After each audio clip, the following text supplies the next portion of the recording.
નમસ્તે. આજે આપણે પ્રકરણ 13 આપણું પર્યાવરણ એમાં મોસ્ટ આઈએમપી પ્રશ્નો જે બોર્ડની પરીક્ષામાં પૂછાયેલા છે એના વિશે આપણે જોઈશું. તો પહેલો પ્રશ્ન છે, તમે કચરાના નિકાલની સમસ્યા ઓછી કરવા શું યોગદાન આપી શકો છો?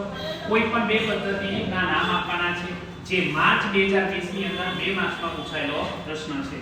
અથવા કરીને પૂછાયો છે, સ્વસ્થ ભારત અભિયાન અંતર્ગત કચરાના નિકાલની સમસ્યા ઓછી કરવા તમે શું યોગદાન આપી શકો છો? એ પણ મે 2021, ઓગસ્ટ 2020 અને એ પણ 2 માર્ચનો પ્રશ્ન પૂછાયેલો છે.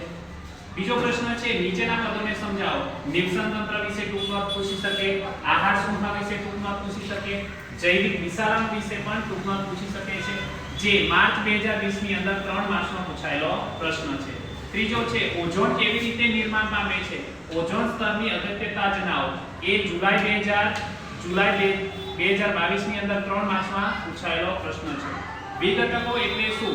નિવસન તંત્રમાં વિઘટકોની ભૂમિકા શું છે? એ માર્ચ 2023 ની અંદર 2 માર્ચમાં પૂછાયેલો પ્રશ્ન છે. જૈવિક વિશાલન એટલે શું? નિવસન તંત્રના વિવિધ સ્તરો પર જૈવિક વિશાલનની અસર પણ ભિન્ન હોય છે. એ જુલાઈ 2023 ની અંદર 3 માર્ચમાં પૂછાયેલો પ્રશ્ન છે.